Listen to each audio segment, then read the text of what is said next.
Ruler School is brought to you by Happy Little Hug Factory and these amazing patrons. Extra special thank you to guest lecturer patrons Brody Harris and Lance Albertson. Thank you for your support. Enjoy the video.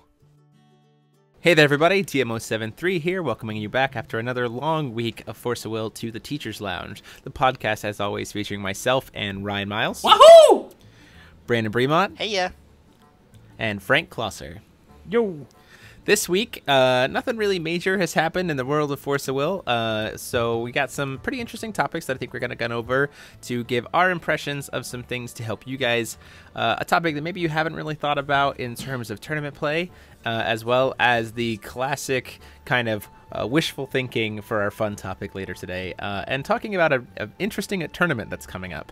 But before we get into that, to go back to the poll from this week, I was not present for this one, but I did hear that I took the crown back while I was absent, so it feels good to have that you heard in my wrong. head. I don't know what you're talking about. I'm pretty sure I won, so sorry. So, Oops. so this past week, it was if you could improve which J ruler to make it competitive, which would you do? Aaron had Adelbert, Frank had Freyla, Ryan had Sun Wukong, and Brandon had Flute. After this week's voting, Aaron is the champion. Oh my God. With Wanderer Resonators costing 1 less mana. He gets mana fixing for Wanderers on both sides, and there you have Adelbert. In second place was Frank. Third place was Ryan, and unfortunately, Brandan Bremont, you came in last. Flute got place with last? This is completely upside down. First of all, who cares about Adelbear? Second of all, who cares about fixing This is Adelbear? celebrity Third of all, bias. who That's the only doesn't reason I love won. Flute? What is going on here? This is an Unreal. upside down. I think you read the poll incorrectly. I'm vetoing these results. Congratulations on your crown, Brandon. I Thank you appreciate very it. much. I'll accept it kindly. So we'll have to give Aaron the crown for We're not the giving ghost Aaron crown. anything. Good God. So, real quick, before we kind of get into our bigger topics this week, upcoming this weekend, so probably starting tomorrow based on when this podcast comes out, and then through the weekend we have ARG States. Everybody here going to be participating in theirs? Absolutely. I won't be this time. The nearest one's a little further away, and it's been like too many weekends in a row of crazy stuff. Frank, just come to mine. Yeah, there you go. I mean, Drive the down one to the Arizona. one I would go to is about 8 hours away, so it's probably about as close as yours. Oh, okay. That's very fair. What rulers are you guys going to be playing? Ooh. I'm playing Shayla because I don't really care that much, and I'm wanted to just test out Victor's list because it's the kind of thing that just makes me smile. So that's Oh, what I'm no. playing. Fair enough. I'm playing TSW because she's fun. There you go. I'm really also interested in TSW. So my state championship is mostly like the people that we play test with. And a lot of us have worlds invites, and we're just like tired of playing competitively. So we're all agreeing not to play Scheherazade, and whoever's like showing up to the states regardless might play Scheherazade. But we're confident in our skill that we might be okay, and then we're just gonna have fun regardless. So I'm thinking TSW as well. I'm gonna like combine Steph's list and then like a normal TSW list, and hopefully like break the format there. But we'll see. There you go. And If Frank, I was going, yeah. I would be taking Rhea with the card Resuscitating Will in the deck. But why? Oh, the recovery Because guy. she's a 12/12 flying J ruler. She also has a 1 black, give a J ruler +8/+8, which is like That's fair. That's fair. yeah, okay. And this she all has makes she sense. has a 1-drop 6/4 flyer. She Like does. if I'm not gonna take some meta deck, I'm just gonna take this cool like highly interactive J ruler deck that also has a super cheap evasive threat. So everything that you just said just means you're playing fair? Oh, congrats, Frank. I'm glad you're playing a meta deck. So, yeah, so hopefully maybe we'll see some of you at our states, different states events. That'll be fun. We'll have to come back in next week and see how all of us did with our non-meta stuff to see who comes out on top. Speaking of meta, let's talk about meta less and let's talk about anti-meta. Specifically, when does a format justify trying to play anti-meta and as opposed to just sticking to the quote-unquote best deck of the format when going to a competitive event? There's this kind of trend, especially in the United States, where even if there are very clearly identified best decks in the format, or like 1 or 2 really best decks, that even coming to an event, a lot of players still tend to play these kind of offshoot anti-meta decks. So the question becomes, are they doing that because I think they've broken something, or are they doing it just because they want to have fun? But more importantly, to kind of branch off of that, trying to get competitive, is there a time where you can look at a meta and say, I think now is the time where I can bring in an anti-meta deck to the event and be successful? Ryan, I know this is a topic that you are particularly interested in, so why don't you kind of kick our conversation off? So I think the past, more than a year of Force of Will has been very, very biased towards playing meta decks just because of the, overall power level of the best decks. We're talking about current Scheherazade, last format Scheherazade, Red-Green Fair, Priscia meta, Fox meta, really the last time that we had an open meta where maybe you could anti-meta, quote-unquote, would have been the LEL format, and then the format was so diverse that there really was no anti-meta. But if you really back up to Alice's World format, that's kind of when you start really getting into where Force of Will had a chance. Or I guess you could say that Knights was the anti-meta to Stealth, and that's when Knights ended up just becoming the metagame because they countered the best deck so well. So that's how long it has been in Force of Will history since we even had the potential to anti a format. And the problem is that I think we've had for so long is just that the answers in Force of Will are always better than the questions, right? So when you think about I want to stop a deck from doing something, then you want to play cards that negate stuff. And we look at the cards that negate stuff that exist. We look at Otherworld Dreams, Faerie Spell, Severing Winds, Lorite. These are the cancels that exist, and they're so generic and so incredibly powerful and cheap and efficient that it's been almost impossible to do anything that really counters a strategy, just because the cards that the tier 1 deck is running just accidentally beat you. So you're never really actually able to hose them by playing some counter strategy, just because the generic answers are more powerful than your targeted answers, which is the problem that Force of Will has with playing anti-meta. So when do you anti-meta and when do you not anti-meta? When do you not anti-meta? You anti-meta when your specific targeted answers are better than the generic answers. And that's just not the case in Force of Will right now, so that's what you're looking for, though. Hopefully we see that in the new Valhalla format. Yeah, for sure. I think I would agree. I think,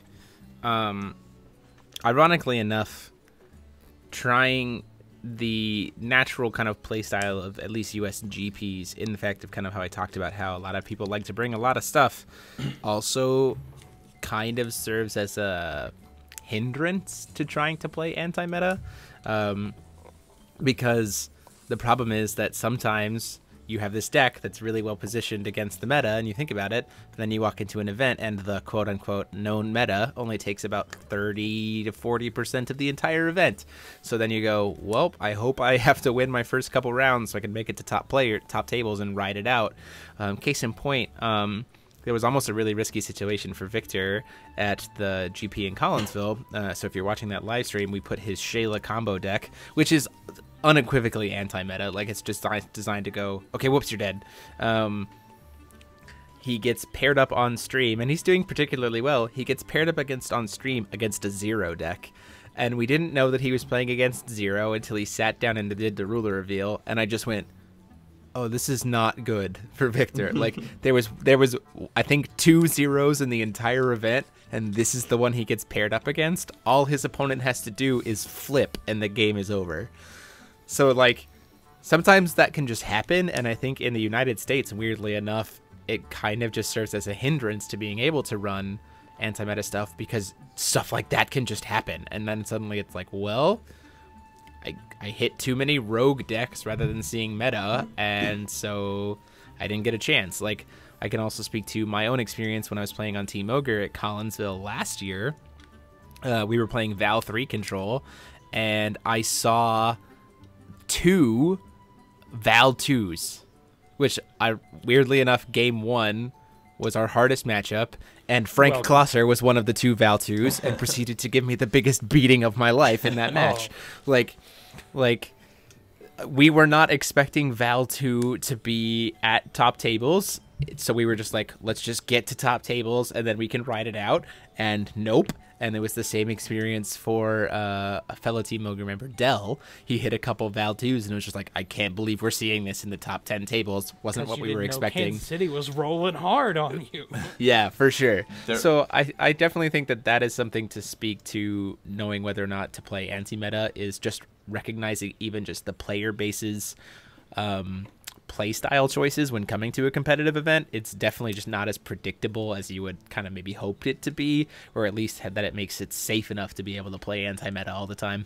There was a moment I was about to fly out to Collinsville last minute playing Tree 2, and then like round 3 or 4 I saw there was a Scarlet on stream, and I'm like, I'm so glad I didn't go, because I would have played against that guy like round 1.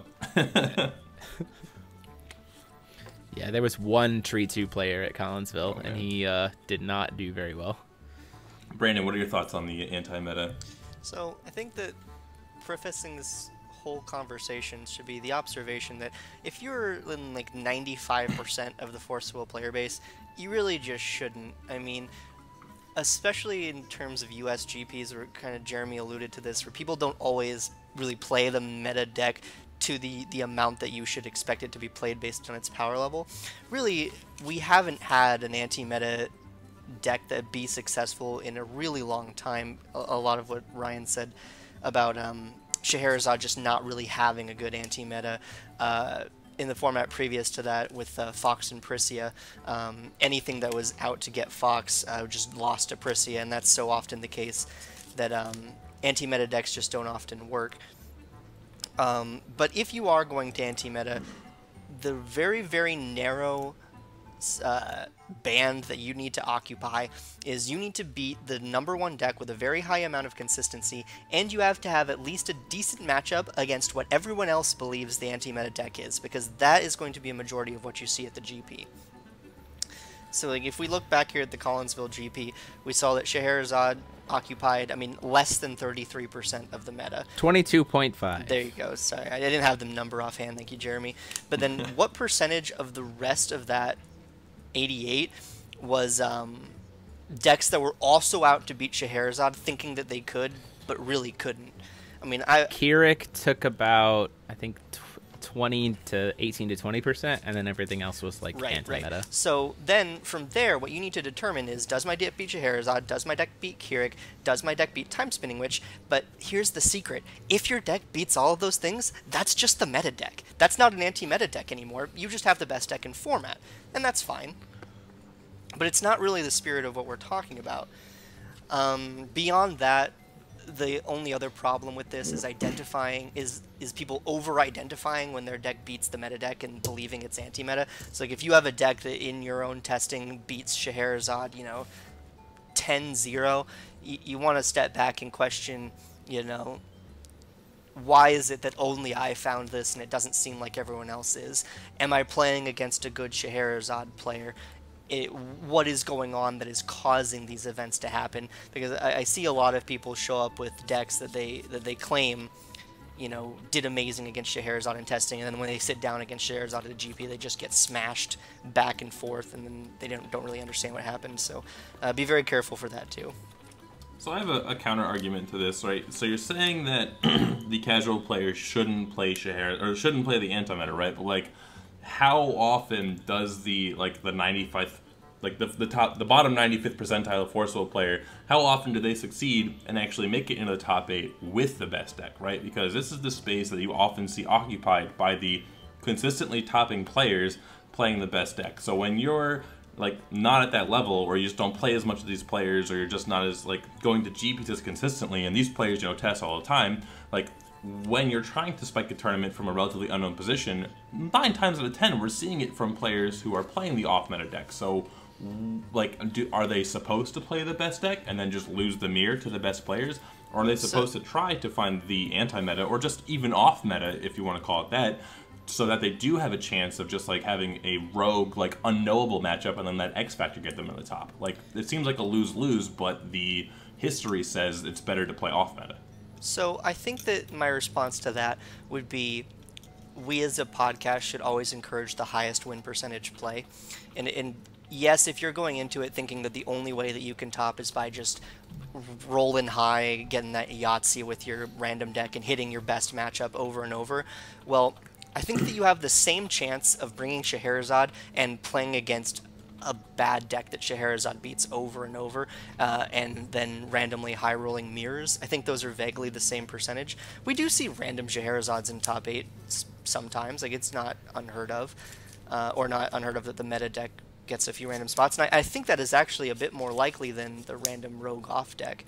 But if you really do think that you just have no way of winning unless you get ridiculously lucky, then maybe the high variance deck is correct, but that's just not the kind of play I want to encourage here.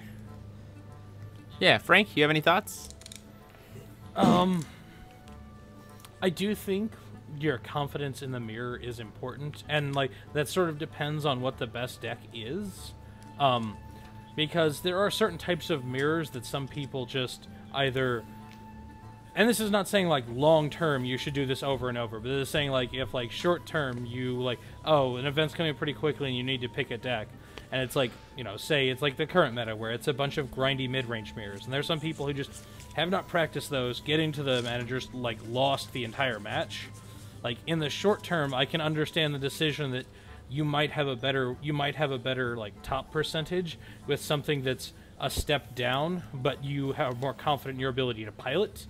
But I think that long term, you shouldn't let that continue to happen, and you should practice like covering your weak spots so that if something like becomes unequivocally too good, you can switch to it.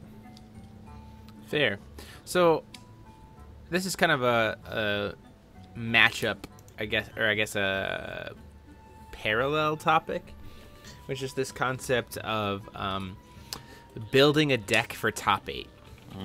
I think that this has been a conversation that has been at least talked about, or there have been several players over, I know personally there have been several players over the Force of Will history who they bring a deck to a GP and they go, my goal is to make it to top 8, and then I have an easy road from there because I know what the top 8 is going to be.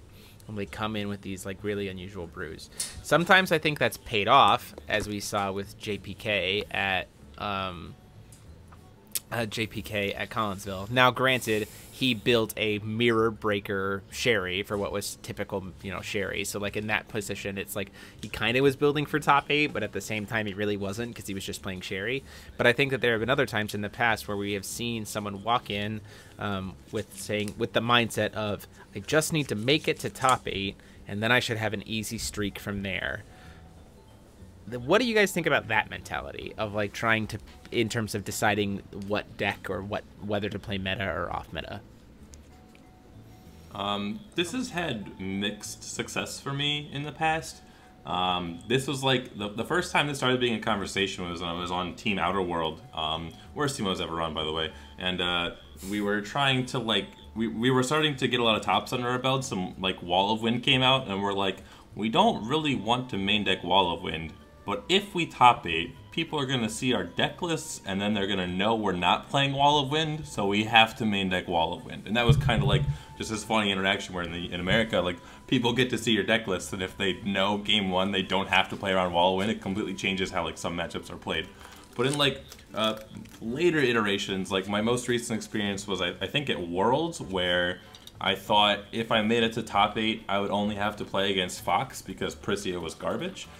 Still true, by the way, 100% accurate statement. And I knew that half the tournament was going to be draft. So I played an anti-meta Charlotte deck that was just completely geared to hosing the Fox matchup, and had like a 0% Prisia win rate, even post-board. And then I played against Fox round 1, and I won. I played against Kaguya 4 round 2, and I thought I was going to lose, but I won. And then I got double sacked by Prisia, lost both games, and then went into draft already out of the tournament. So it's like those kind of decks just seem to have like such potential to fail in Swiss if you just catch bad matchups that it's almost not worth doing. But like it really depends on how your sideboard looks, and this is a topic we've talked about before, but like if your Game 1 is like completely correctly geared to beating the best deck in the format, and then you do make it to top 8, then you're set. But like you have to like try so hard to beat those decks that you're not like that your sideboard can still compensate for the games 2 and 3 against literally everything else, and it's a difficult thing to do. I'm going to reiterate one of the things I said earlier. which is that I think that the best decision you have with your deck is just playing whatever deck has the highest win percentage. As you move later on into a Swiss, your Swiss opponents are going to begin to resemble top 8 more and more as you start getting into the higher win percentages anyway. So I think saying playing for top 8 is a little bit disingenuous. Like, it's not really that much different than just playing a good Swiss matchup, and I think a lot of people overthink that difference. Like, if you think that Scheherazad's going to be all of top 8, then you should also conclude that Scheherazad's going to be a vast majority of the last round and the second to last round.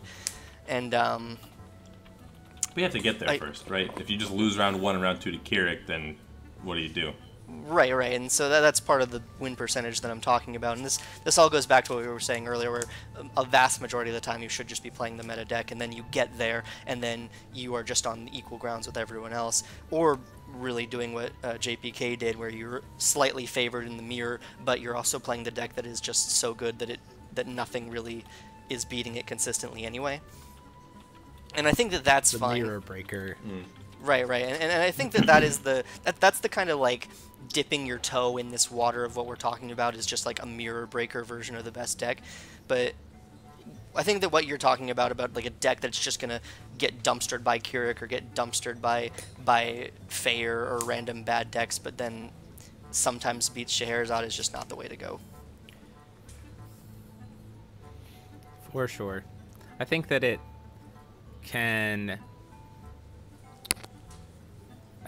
set you up almost to get tilted, which because kind of like Ryan said, like sometimes you can just catch your bad matchup, and I think that, like you said, Brandon, like you can't really be hyper focused on one deck all the time, because to kind of flash back to what we were saying earlier, especially in the United States, U.S. players don't flood the best deck. They just don't. And so, at least in the United States, building a off-meta deck focused on, sniping the top tier, the one best deck, I think sets you up to be frustrated with your matchups going into a match, and frustrated with how your event turns out. Because I think at the very heart of it, I think the GPs that I've gone to, like, I'll reference Jeremiah Polk, also a former member of Team Ogre. I think he's still on Team Ogre, but I'm seeing him this weekend. I'm excited about that. He always said, it's better to be the problem than be the answer. Yeah. And I think that, speaking to what we're saying, is, like, he told that to me. He was the first player in the United States to play Prisia Myths, and he at California GP, and then he punted to Brandan Bremont here in the finals. But I was playing Valentina 2 Myths because I had more practice with it, and I just didn't have enough time to practice Prisia Myths to feel better about it, and I didn't do very well in Montreal. And Jeremiah just said, it's just better to be the problem than try to find the answer. And then I went to Toronto, and I got second place by being the problem. So there you go. As a quick tangent to that, because I do remember like the Montreal event, but how do you guys feel about the deck that is good, but is like it's not tier 1, right? Like, but it's like a super solid like tier 2 deck, but nobody knows it exists, and that maybe makes it better than it should be. So this happens a lot when formats like come into existence and there's not like a clear last format best deck that just is still the best deck. I'm talking about like when Prisia Myths came into existence, when Demonic Dead Fox came into existence after we just had a Prisia format for like 2 sets.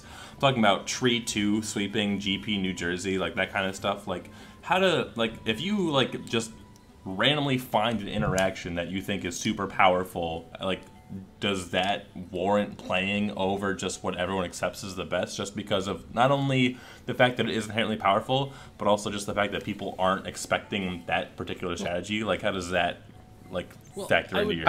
In all of your scenarios, you weren't describing the same thing we're describing, because the whole context review so far has largely been like the current meta, which is very well defined. Right. And there is definitely value in playing a potentially you might even think in the long run it will fall off, but you think that it is the correct choice for that weekend because the format is not explored, and that's something that happens.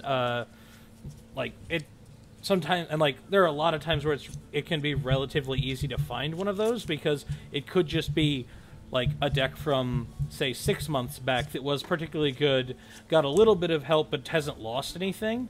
And is suddenly like wide open to try out, even if it didn't get enough to like have staying power. My example of this on the Magic side would be like vehicles decks. Like we went into a new meta, and all of a sudden, like black-white vehicles was all over the place for about 2 weeks, and then people started to get a grasp on where things were, and it fell off. If I could just steal your analogy real quick, solid. I think that's like exactly where red-green fair is right now. It like was good, and then like its tools, like it got answers, and then like all of its answers got banned. So it's like still good right now. We just saw it win GP Indonesia, but that's kind of like the place where red-green fair is, I would say. Yeah, it's at a Like place my where only it can problem win with that GP is that Indonesia. we are in a defined meta with like a known best deck, and I think this whole conversation changes a lot when you don't have such a like known singular good deck that is just so powerful. Like the discussion of should you play and like I guess Brandon sort of like put this in a different context of, you know, if a format gets to a certain level of diversity, you can't really be anti-meta, but like And the other it is the case that like playing something a little off the beaten path that you think can perform well is definitely something that is more appealing and has more potential when a format is more diverse. Like I guess a lot of people I've run into think like, oh, when a format gets very singular, that's the time to do it because you have like a notable target, and that's sort of what we've been talking about this whole time. But the problem is, whenever a format gets singular, it's because the top thing is that good. Yeah, and again, it's just answers are better than questions and forcible, for the most part. Well, but that can also happen when the questions are too good. See, Priscia myths. So, right. Like, there's sort of both ways. It's when you're in the middle and there's a spread where you can. I think it's safer to play something off the beaten path. I think that's because fair. then there are basically like when you have a well-defined like number one, there just aren't holes to exploit, and exploiting some sort of hole in what everyone is doing is sort of what I feel like is when you can actually succeed playing anti-meta. Like, an easy example would be, when there's a decent spread of decks, but no one is ready to beat a J-Ruler deck, and all of a sudden you find one that's like maybe not the best, but like no one's but no one's ready for it. Like this would be a time period where, say, I mean, as silly as it sounds, where IU could suddenly sneak back out of nowhere. Right. And I don't think that's likely in our current setup, or like, just everyone starts to get a little too proactive, and all of a sudden a new Mer combo deck can take over just because no one's playing interaction. And everyone's just tapping out on turn 2. Yeah. And so, like, there are times, but there are very specific things I think you have to look for, and they're definitely not, there's a defined best deck that's so good that, like, the competitive players are discussing, does something need to be done to balance it? And I think we also kind of want to step back and rein ourselves in and ask ourselves, are we talking about a deck that can win, or are we talking about the best deck in format here, where like really the best deck that you can choose? So Ryan, you were talking about a deck that's like tier 2 that people don't know about, so it might get really good. Well, are we talking about, does that deck get so good that it's better to play it than Sherry, or does that deck get so good that it performs better than its tier 2 self normally should? And I think that that really is the difference here, and that a lot of people overestimate that difference, especially because there's some luster to playing this deck that people don't know about, or that you think is really cool. Like, oh man, I just found this broken Shayla Silent Mermaid Umar combo. It's probably still not better than Scheherazade, but it's so cool and it's so neat that I'm going to choose that instead, because I just think there's something to that.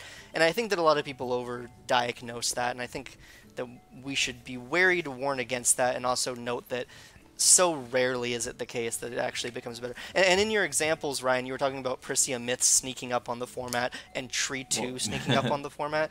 It just turned out that those were the best decks in those formats anyway. Whoa. Tree 2 was not, though. Like, Tree 2 was objectively, like, it was there for GP New Jersey and then went down the rabbit hole. Because that was the, not the RDE, the format after RDE. It was the demonic dead format. It was purely like Fox was the best deck, and like there was a green blue black Lumia deck that was anti Fox that like made Fox maybe What not set, the best what deck. set But, like, was Tree this? went This to must the have wayside. been. This must have been right after Echoes, right?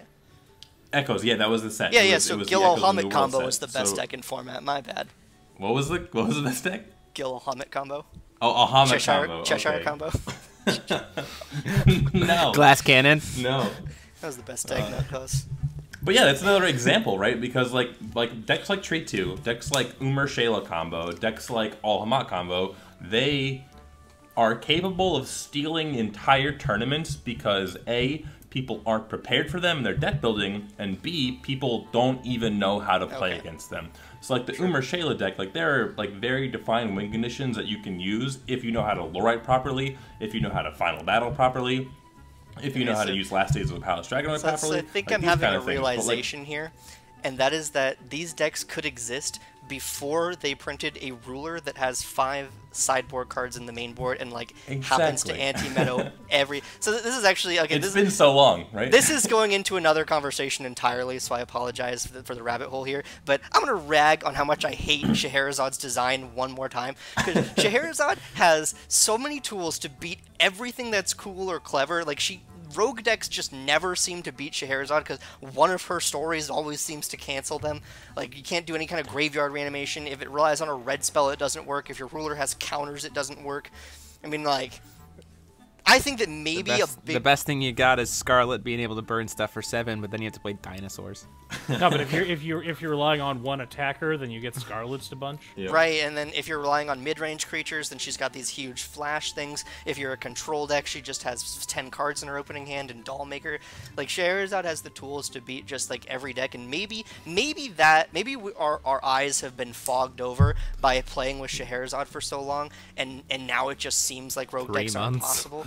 But like, really, This has been the mid-podcast sponsored episode of We Hate Scheherazade, brought to you by she, the cheers I mean, of she's everyone. just such a garbage design. Jeff, please ban her. I'm begging We're you. just going to have the segment every episode until they actually ban it. So, I mean, at this point, we might as well make Every it official. episode. Well, set with aside that, let's go ahead and segue into our next topic. Alright, then, I'm Can I because make I one think last we comment can- on that? 'Cause I Yeah, think- go ahead, Frank. I don't think this is a topic we want to get into today, but I think this is an interesting topic. Like, this is an interesting soapbox topic. Soap opera topic, percolating here in we the go. back of my mind, and that is the difference between a conservative player and a liberal player in a card game. A conservative player I have votes met so Trump. many of the competitive liberal. players who I was like, man, you are the most like, if we could take like the just like the core values that like some actual parties like have, like you're those in card game form, like that's your play style. This is And getting please don't awful- take that as an awful insult. triggering. Like, We're gonna trigger I someone. really don't mean that as an insult. I just mean like Frank, what am so I? like I've met a lot of the competitive players, and you definitely fall into this, Brandon, of like your default basis is you should not take like giant risks. You should go with what is the safest and best known line of play, and there's a lot of merit to that. Does this make me a conservative player? Yeah, I'm How offended. does that feel? Interesting. They're conservative. but sorry, No. that's a discussion for another day. But that's I'd an like to have that interesting topic. further, yeah. We'll talk about that. I think maybe next week because we'll need some stuff to talk about. I think. But speaking of our next topic, this is kind of the like not ruler based, but more like what to think about when you're playing a match. And this is the idea of when to enter the quote unquote scoop phase, which is this idea of when you're playing a match. When do you concede the match and say, okay, let's just go ahead and Concede move the on to game. game 2? Concede the game, and let's go ahead and move on to game 2. I would say it was when your life points have hit 0. Is that incorrect? That's right. I mean, that's not scooping. Ah. That's you losing. Oh. There's a difference. Oh, I'm For those of unfamiliar. you who I aren't apologize. who aren't familiar with the idea of scooping, it's this idea of before you've actually lost the game, you concede it. You say, "I'm not going to win this. Let's just go ahead and move on to get the next game." Can we back up? What think does that- it mean to lose a game? I'm unfamiliar with that as well. Can we just define I that? have seen you lose games. I have seen you in person lose games, Ryan Miles. Darn You it. Stop. You are not. I personally have beaten you in games. You are not. You are not immune. That's fair. Flashback to freaking previous events. So Frank, you kind of brought this topic up for us. So why don't you kind of kick it off? And this one I don't think is necessarily a super deep topic, but it's an important idea to like consider quickly sometimes, just due to clock management, because like depending on your deck, you're going to have an average amount of time it takes you to win a game. Say you're a mid-range deck, and it's going to take you between 15 and 18 minutes to win a game, and then you run into a match where you reach a point where you have seen that you have like in 95 to 99% of ways the rest of this plays out, you've lost the game. But it's going to take another 10 minutes, and you're already 15 minutes in for you to lose. You do reach a point where you will not have enough time on the clock to play your next 2 games. And just, I see a lot of, like, the time this is most prevalent is just some player who hasn't played in, like, competitive enforcement events as often against a control player, because that's almost exclusively where this comes in, is because control decks will often take forever to win, or maybe not even have an actual win con, just they will eventually beat you because you can't do anything, and then somehow something causes you to lose. And so there will reach a point where, you know, they're up by a couple of cards and you're top decking, and there's like the odds of you winning become 0 or functionally 0. But your opponent's going to take another 10 to 15 minutes to win, and then you're going to go to game 2, and they can literally just, like, they don't even have to win the second game. They just literally have to make sure that the second game does not complete, and it's not particularly difficult for that kind of deck, and all of a sudden they've won the game, the match 1-0-1. Yes, the 101 strategy. Can I just step in and say something that might not actually be important, but I think it's critical to say? What Frank just said, they don't have to win the game, they just have to make sure it goes to time. That mentality is actually cheating, just to be very clear. Like, you cannot attempt to stall a game in order to win due to the clock, and I understand that it happens anyway, and I understand that there's nothing that we can do to truly prevent it, but I do feel like it is worth saying that if you are on the other side of the table, stalling is against the rules, and you cannot like actually do this. Like, so I don't know how to really word this properly, but I hope you guys kind of understand what I'm saying, where this is not an action we can condone. Like, we do not condone the other side of this. So here's something that so the way even I would put outside the case of stalling, say that as a control deck, your average time to win a game is 25 minutes. That means it will take, if you win a match in 2 games, that will take, and both games are played like at a reasonable pace, but your reasonable pace wins in 25 minutes, you will eat up the entire round to play 2 games. Yeah. So here's a situation that I've been in, because first of all, I'm a thinking player, not a slow player, a thinking player. And second of all, I've played pretty control-y style decks before, but there are situations you get yourself into when you're 1-0 up in these slower matchups, or you're 1-1 in this game 3, where you can make a play that establishes aggression on the board and puts your opponent on a clock, or you can do absolutely nothing just so that you still have all this mana open to interact with your opponent's resources. Like, I can play a Resonator for like 2 or 3 mana, and that's going to limit the number of counter spells or reactionary plays that I have, but like based on how many cards they have in their hand and what they're top decking, like, it's not strictly likely, but it's still possible. And when I'm in 1-1 situations, like I'm in actual game 3, like I'll usually make the aggressive play and try and close it out, but when I'm 1-0 up, I'm going to take the safe play every single time, because there's absolutely no pressure for me to ever just win the game. I just have to make sure my opponent can't win the game.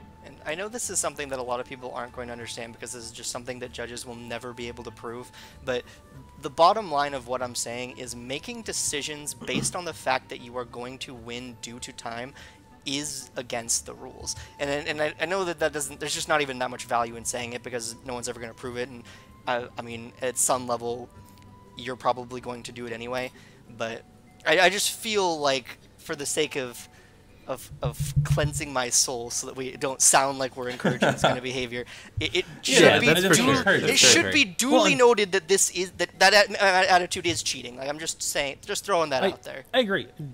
Thank you for bringing up that disclaimer, because like when I suggested this topic, it was really more, this is aimed at the player who's not the control player in that match, just like basically for a new player who's playing either a proactive deck or a deck where you are in the proactive role against a control deck, like being able to like quickly at a certain point in the match, and like and it's almost exclusively in game 1, being Yeah, able to for sure. quickly go in game one.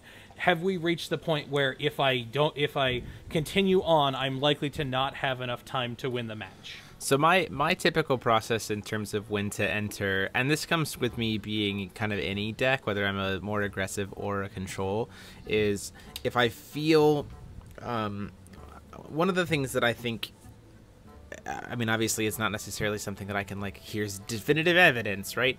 But at least when I'm playing games, I feel like I have a very good sense of where the pressure and tempo is in terms of who is ahead.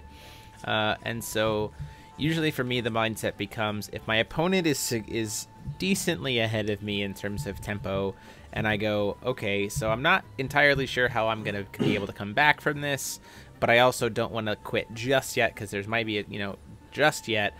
If that's a thought that enters my mind, I have trained myself to give myself 2 turns.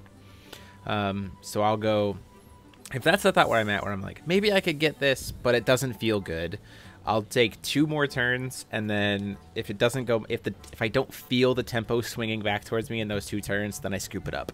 And I think, so maybe that's a little bit too proactive of me, but I think I'm usually in a better place for the rest of the match having done that, rather than saying, oh man, I really got to win this game, and kind of like forcing myself to get into this like really frustrating situation. Because in the past, when I played other card games, there was definitely times where I did that. I tried to grind out the first game thinking that I could win, but then I lost. So I would lose it in way longer than it took me, and then I just lost the match because there was no way possible because I just wasted all my time. And then I get even mad. I get mad at myself and I get tilted because it's like, why didn't I just scoop? Why does it matter that I lost that game? And I'll say it from this perspective. Ultimately, especially in Force of Will, your record, your points in Force of Will only care about matches. It doesn't care about games. There is no... Correct me if I'm wrong, Frank. I can't imagine that I am on that, right? Our software... We don't fill out number of game wins, right, losses, etc. on match slips. It couldn't possibly matter. Right. So, ultimately, you're not trying to win the game. You're trying to win the match. So, if you're going to lose the game and you feel it, it's better chances to say, okay, I've lost this game, but I haven't lost the match. I'm going to scoop now and really gear up, and I'm going to finish this out strong and win the match, because that's what matters.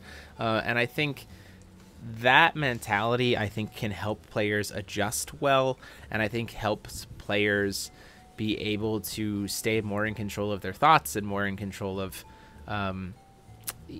even can just help to have just a better time when you're playing. It's just thinking about, like, sure, you can lose a game, but like in the eyes of the tournament software, winning a match 2-1 is the same as winning a match 2-0. So why does it matter? Outside of bragging rights. But at the end of the day, a win's a win. I will say, however, to speak to this idea of the 101, that, again, another kind of tip, and this comes from Tyler Norris. He taught me this one, and I think it's really helped me a lot, is... if my opponent is taking a play, and Ryan, this has never occurred. I know you're a thinking player, but this has never occurred between us. So I like this, a thinking player. I'm glad I can coin that opponent forever. But if I can read at a decent pace every single card in my hand, every single card on my field, and every single card on my opponent's field, and like every single card in my graveyard, like graveyard becomes less involved the more like. Obviously, this is not in, like, the first 3 turns, right, because there's, like, nothing in play. But, like, if you're in the middle of a game and you can at a decent pace, read every card in your hand, read every card on the field, every card on your opponent's side of the field, and your opponent still hasn't started to initiate an action, then if that hasn't happened, the first time I'll ask my opponent to pick up the pace a little. The second time I'll ask a judge to come stand over and watch, and then I'll let the judge take over from there. This conversation has drifted into how to prevent people from stalling you, which I like, which I think is a good conversation. Which, to be fair, I also would be down for a conversation on how to prevent stalling and how to prevent slow play. But I think there's a difference. I think there is definitely a difference between that conversation of how to prevent slow play, but also the position of how to prevent yourself from getting trapped in playing a game too long, when ultimately you need to be winning the match, not the game. Yeah. So can I be the kind of like counterpoint to this, or? Oh, okay. Yeah, go ahead, Brandon. Okay, so a few things. First of all, I think that a majority of players could stand to play a little bit faster. If you are consistently finding yourself going to time and like this conceding or not to concede thing is a real thing for you, I think that maybe your time is better spent thinking about things that will improve your speed rather than whether or not you should concede. There are also a few things that you gain from not conceding. First of all, I would never concede if you can conceive a series of cards that you could draw and a series of blanks your opponent could draw that could cause you to win. The equity that you gain from gaining however much time back you have is very low. Plus, if you would consider conceding, you can just pick up the pace because your win percentage is always going to be higher than any game that you concede, which is always going to be a 0%. So if you think you're going to lose, and you were thinking about conceding, just do this for me. Just draw your card and pass, let them play, draw your card, pass, and if you still can't concede anything, then you can go on.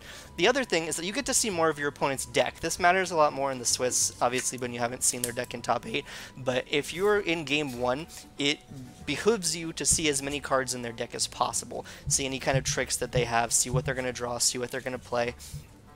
And you can start thinking about other things that you might not normally care about, things like number of if they aren't playing fleshed out decks, then like which ones are foil and which ones aren't, so you can keep track of that kind of stuff. Like your brain can go to these spaces when you would otherwise concede. So now, like, and again, these are all just points of like, look at all of this stuff you could do with your brain, and look at all this stuff you could do with your time instead of conceding, which is just dropping your win percentage down to 0. And as I was saying, I think everyone, or at least a lot of players, could stand to play faster. This isn't really like soft brags or anything, but this season I have gone to time actually straight 0 times, and I have been to 5 different GPs. So I mean, if that tells you, like, I've literally never been in time once in the 5 GPs. One of those was a limited GP, all right? You've been to 4 GPs. All right, I'm sorry. Okay, there you go. I played Scheherazade in several of those. I mean, that's not an aggro deck. I played an I-Mule combo in one of them. That's kind of can be a fast deck, but it like also can be slower. And so I'm just saying, like, I don't know, that this conversation I'm sure is relevant to some players, but if you are in the majority of players, I think that you could just stand to think about things you could do to play faster. So I kind of want to tangent into like clock management versus like strictly just knowing when to concede, because I think it's a big part of knowing when to concede. One example that really sticks out to me recently is in the Wanderer Grand Prix. I was playing Scheherazade, obviously, and I think it was round 2 or round 3. I played against a Keurig player, and I had pretty much turned the corner at about I want to say 20 to 25 minutes in, and it was very obvious I was going to kill this guy, and I just, for the life of me, like, could not find a resonator. Like, I was playing a pretty low resonator count. It was pretty much exclusively like 4 Ava, 4 Genie, and like a White Arthur, right? So I had a pretty slow, controlly list with like 4 miscalcs. So I turned the corner, I had the game in the bag, he was drawing dead, and I assumed, because I'd never met this player before, that he just didn't know it, that like I just had him by the balls and he was gonna let me stall this game, you know, let me find my resonators eventually and then let me kill him as my cards came to me. I literally could not draw a resonator that could stick to save my life. So instead of conceding when it was obvious that like he had 0 cards in hand, he had 0 cards on field, and I had a full grip of miscalcs that like he didn't concede, I'm like, okay, I just need to find something to kill him.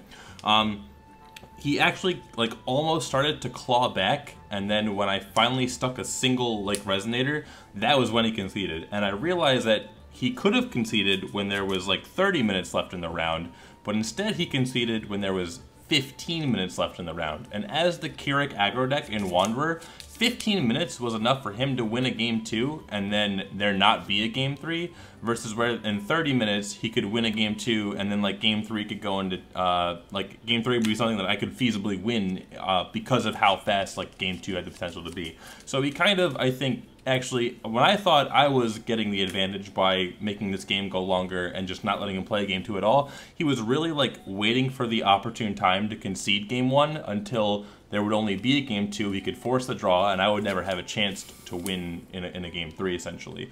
And I think that's a little bit aggressive, and I feel like Brandon might throw out the C word in that instance. But it is something that I think, like, is just, you always have the opportunity to concede whenever you want to. And this isn't something that I'm trying to say because I advocate it as, like, you know, taking unnecessary, like, taking advantages that, like, are against the rules, but, like, really you get to choose when a game ends. So if it is advantageous to you to concede earlier so that you can play a game 2 and a game 3, then that's when you need to do it. And if it's advantageous to you to concede later because you're only going to need a game 2, you want that draw, and that's all you need, you know that you can't take a game 3 or whatever. Like, for example, if he's going to lose game 2, it's going to be in more than 15 minutes. So he knows that he's only going to win it in 15 minutes, and that's going to be the end of it.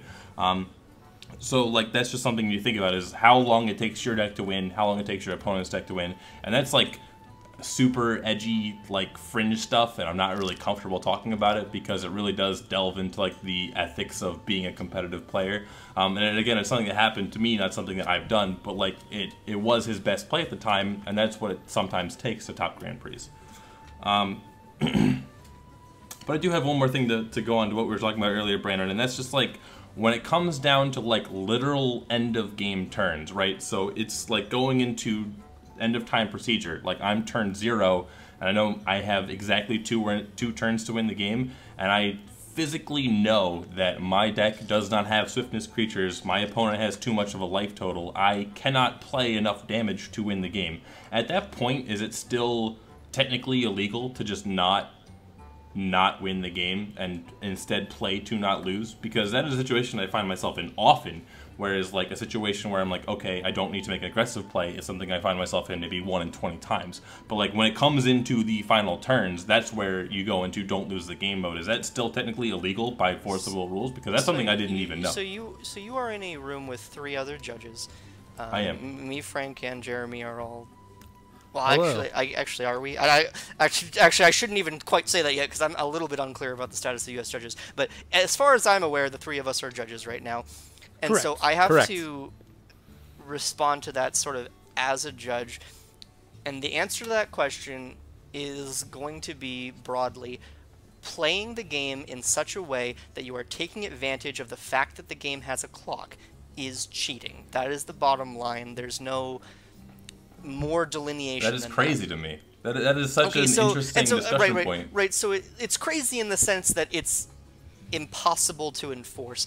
Like, we can't come and look at your play and be like, well, that play was clearly made with the clock in mind. And so it really is almost the only rule set in this game that exists, and I don't know if this is actually technically true, but that is very difficult to enforce and kind of just exists more as a point of policy, of ethics, of like how we believe the game should be played at a pure level. Are you ever going to get in trouble for it? No, yeah. You're not. Like, I'm sorry. Like, I'm saying this as a judge. You are almost certainly never going to get in trouble for it. But I do not encourage it. Interesting. Yeah, I didn't know there was even a policy because it just seems like such because it's so a impossible staple to enforce. of Right. Yeah, and it's just like it's what literally every player I've met, does.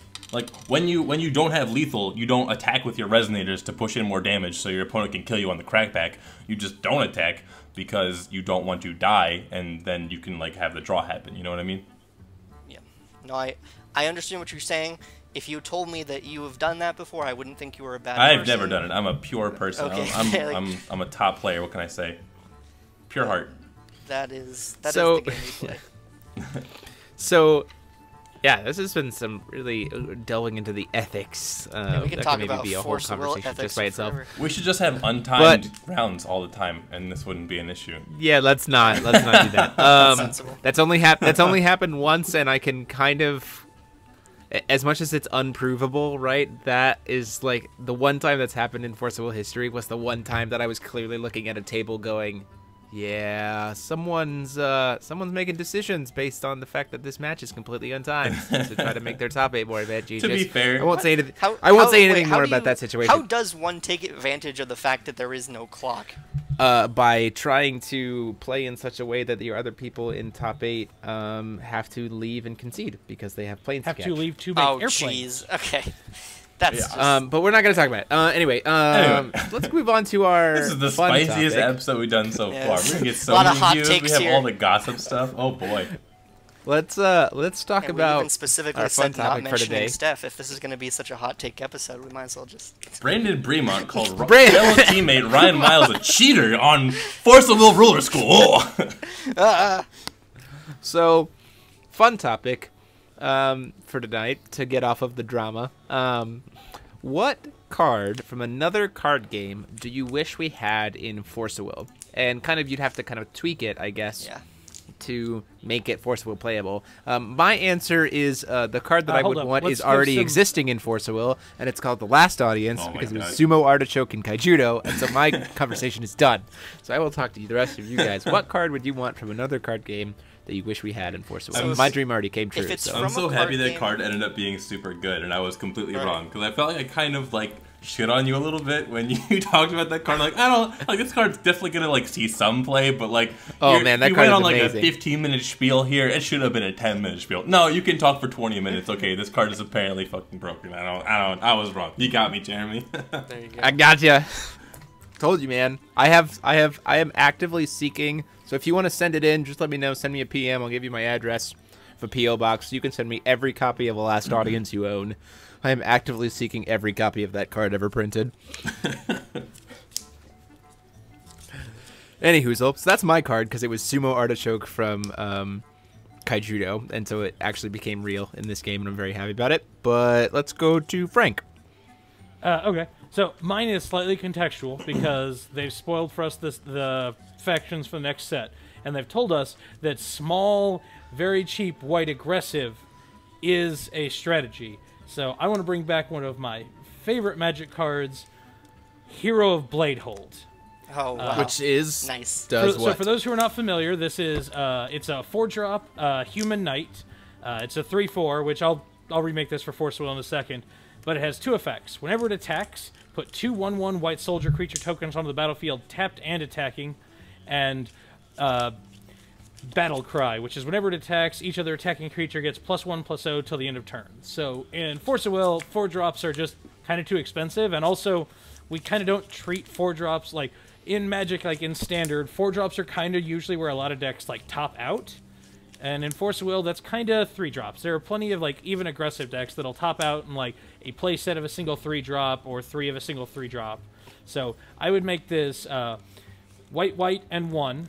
I would make it just probably an 8/8 or an 8/9, and it's whenever it attacks, you get 2 4/4s. They can attack this turn, and whenever it attacks, all your other creatures get +2/+0 until the end of turn.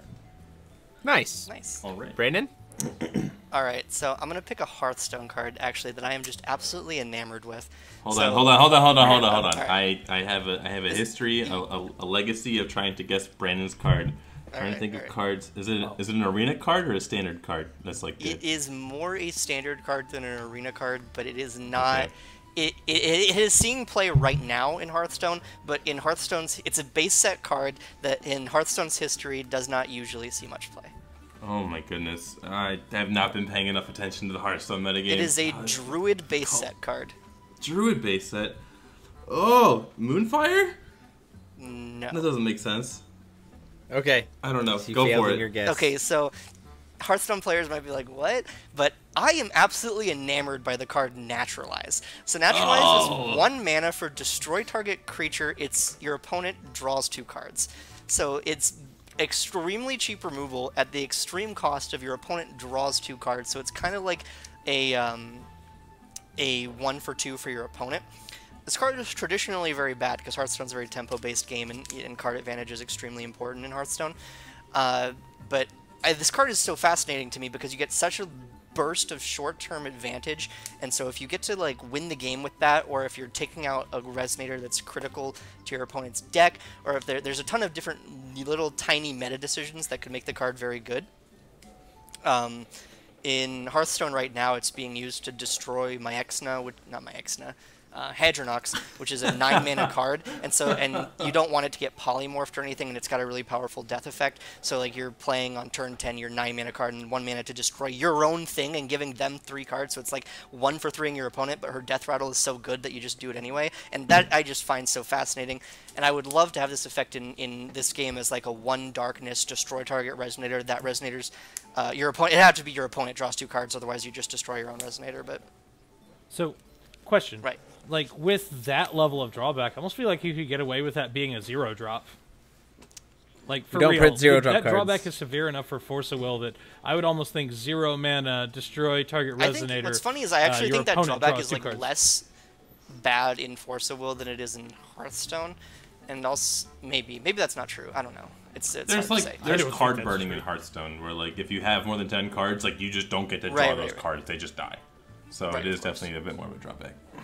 I think that This question may be awkward, but as a judge, you mentioning Hearthstone made me remember a much older card game I used to play. Oh, boy. Am I allowed to cheat and switch out my answer? Sure. Okay. Okay. One hold time. on. So- Can I get two? I It get is- two answers too because I have another one from another card No, game. Frank No, is- no, Frank I'm is redacting replacing. my original He's replacing. entirely. Oh, okay. All right. He's I'm casting redacting my Alice's original answer Castling. entirely. So, in an older card game that was on Steam called Infinity Wars, there was a I card love that movie. that was Really just good. Thunder Witch. Yeah, it was a game first. Nah, it's a great movie. But there was a card called Thunder Witch, and it was just the controlliest of win cons because it was a 1-drop. But every time it hit your opponent, you would basically put a lightning strike in your hand.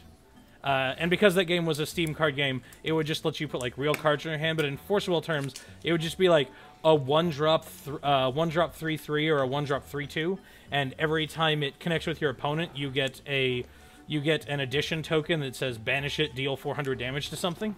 That's Ooh. kind of neat. Interesting.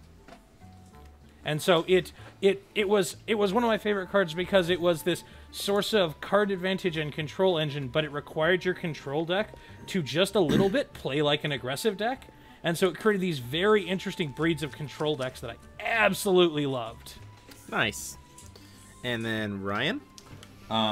So you thought that Frank getting 2 cards was bad. I'm actually gonna pick 5 cards, and you can't stop me. Oh, it's not Exodia, is it? It's Exodia! Oh my goodness, Evoking Pandora's absolutely! box. I love alternate win conditions. I think that So why aren't you freaking playing Autorochtia, the Regalia that doesn't work? Because that's not a win condition, that's a lose condition. So Exodia just is What does I think it's Exodia incredibly do, Ryan? So you have the left leg of the Forbidden One, right? Then you have the right leg of the Forbidden One. Then you have the left arm of the Forbidden One. You have the What do head these of the cards Forbidden do? One.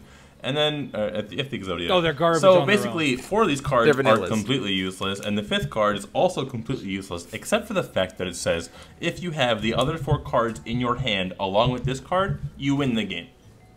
I think there's plenty of discard that exists in Force of Will, just as there is in Yu-Gi-Oh! That makes this not strictly terrible. There's also a lot of buyback effects that like help counter the discard. Cards like Spider's Web. There's even like an array of cards that like lets you remove a mystery counter and get 2 cards from your graveyard back to your hand. And there's just a lot of cards the in clans. Force of Will that actually facilitate a like cards in hand win condition. And I always thought that Exodia decks were like super like either fringe or just like randomly hella playable or just terrible, and they always bounce in and out of the Yu-Gi-Oh meta back when I played, and I think even up until a couple years ago they were seeing some play. And it's just, I love alternate win conditions. I think Exodia is a classic, and I think that Force of Will is almost perfectly suited to it in terms of playability and counterability. So my vote goes to Exodia. Can Exodia be lore-rated? No, it's just a continuous ability. If you have all 5 cards in your hand, you win the game. You win the game. Be sure to win the game. You have to win the game twice. All right, Ryan, can I read you Okay, a card? so that there I you have almost- it. I'm sorry, Frank got 2, so I'm going to get 2 too, just because I think Ryan's going to love this one. All right, so this is the other one I was almost going to pick, except that I decided that Hearthstone was a more popular game. So Ryan, tell me what you think about this card. Okay, I'm listening. It's Princess Amira. To play it, you have to tap one of your light Neopets. If Oh you would my draw God. one or more Oh my god. Hold on. It's a hero Asia Light. If you would draw one or more cards, draw an additional card, then discard a card from your hand. This was a 1-drop. Okay. So basically, What? Neopets had Kronos on a 1-drop. Isn't that just Morgiana, though? No, Morgiana is look at the top 3 You cards, just- pick one. This is draw an additional card, then discard one from your hand. So you could discard one that wasn't one of the ones of the 2 that you drew. Jeez. Okay, so we got I a remember Neopets you card. telling me about this. We have a Neopets card. We have Yu-Gi-Oh. We 'Cause I'm got building the Magic. Neopets. Alright, hold on. Infinity Wars. Infinity Alright, I got one more, right? Dream Raver, okay? It costs 7 mana, it's a 7/10. When it enters the battlefield, it This sets poll your is gonna opponent's be life to garbage. 10. No, I'm not actually picking this card, I just wanted to meme Brandon a little bit, so... yeah, I pick Exodia. I'm gonna win this Oh, poll, it's my goodness. entire goal. So there was, if I could pick, There's so I'm gonna no pick way the second Exodia one, doesn't win. because This one, is not What fair. have I done? Literally, done. Exodia always wins this poll, 100% of the time. That may or may not have been my entire goal here. No, I actually think, I love Ultimate. The reason I always talk about Kaguya 4 is because I love, even though she just accidentally wins the game on 7 kimonos, just the fact that I get to play 12 of them, and every once in a while I find it like a K4 me or some nonsense, and I just get to 12 kimono you. That's what I live for, and I haven't gotten to live that life in this stupid forcible game ever. Give me Exodia. That win the game text on the kimono is the most win more text ever. Because if you have a creature with 12 kimonos on it, it's so huge. Why do you need to win the game? Doesn't make any sense. Also, that's a less embarrassing way for your opponent to lose. Do you have any less idea embarrassing. How humiliating it is for your opponent to die to a Lorite punching them for their entire life total? I've done that. It's amazing. Oh, goodness gracious. Well, we could go down that path for forever with all of us naming bunches of cards, but I'm not going to rehash all of these cards because we'll have to pick exactly which ones you guys want to pick as your ones for the poll. But anyway, the poll will be up on the Facebook, Forcible Facebook page as always, so feel free to check that out and vote to see who kind of ends up on top. Will Exodia win the poll as everyone is expecting it to? We'll have to see. Watch it jinx you and you get 0 votes, Ryan. Watch it happen. I believe. There's literally no But other than that, we wish that you guys have a happy weekend this weekend at States. And as always, this has been Jeremy Franklin, and I am joined by Ryan Miles. Say goodbye to Exodia! Brandon Bremont. Frank Closser. Pow. And we'll see you guys next week. Have a good one, guys.